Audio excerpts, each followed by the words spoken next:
This episode of Penn Point starts right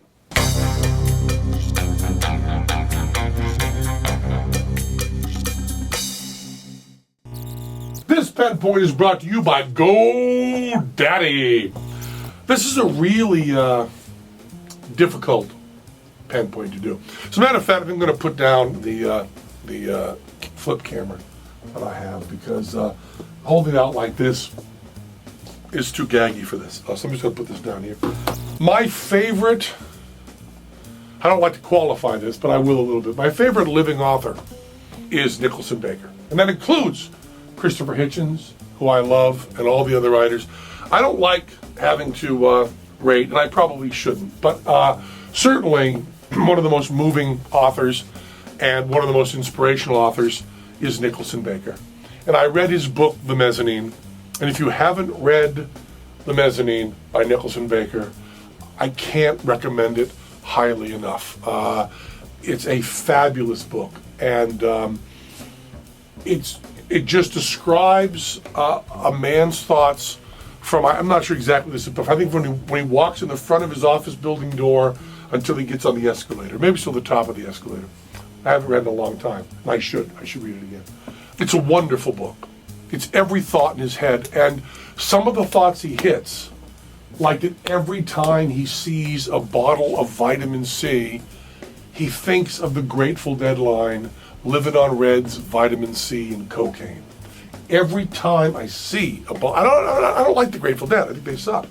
But every time I see a bottle of vitamin C, I think to myself, "Living on Reds and vitamin C and cocaine."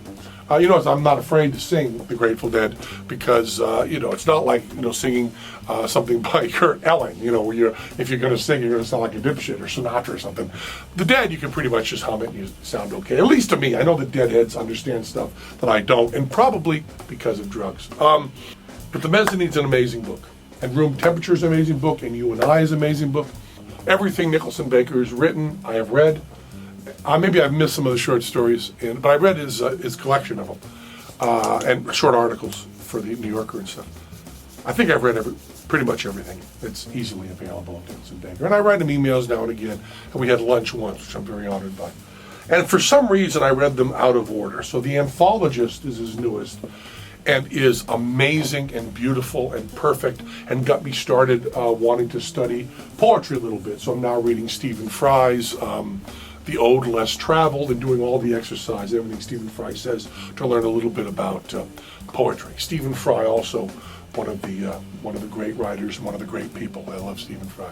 So I'm going to read the Nicholson Baker book, and I read The Anthologist, which is wonderful. But for some reason, I hadn't read Human Smoke. I started a little bit of Human Smoke, and then I started other books. For some reason, I didn't get propelled to read it.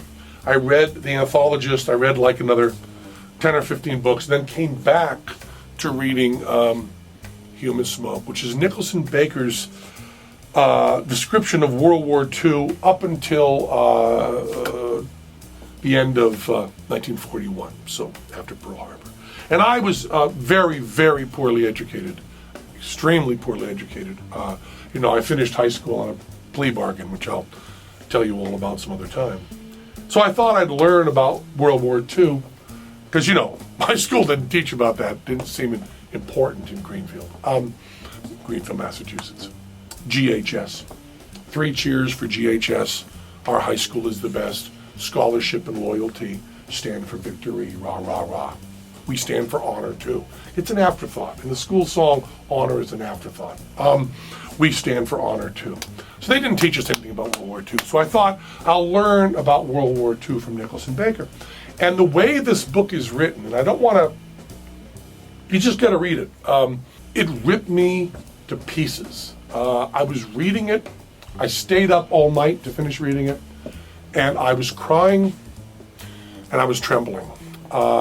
It's about World War II. And he starts, before the first mention of Hitler in the New York Times. And he goes from diaries and newspapers and all sorts of other accounts.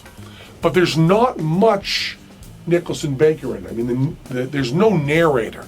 It just gives you these facts in paragraphs. And I read it, of course, electronically. So I don't know how it's laid out in the paper book. But and it's also was edited by the woman who was my editor, Simon & Schuster, for the book that I'm working on now. She's Nicholson Baker's editor, and she's Penn Jillette's editor, which just goes to show you the how your career can go, from up here to, you get a schmuck.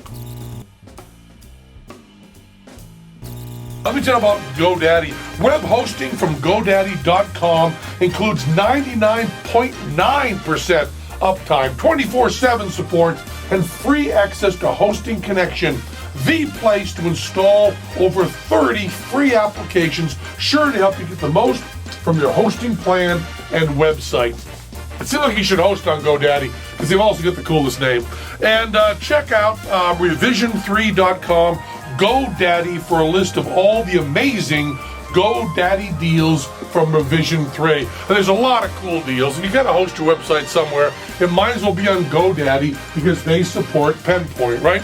Also, use the code PEN8 when you check out to get 10% off any order. PEN8. See that? PEN8. PEN8 at GoDaddy. Check that out.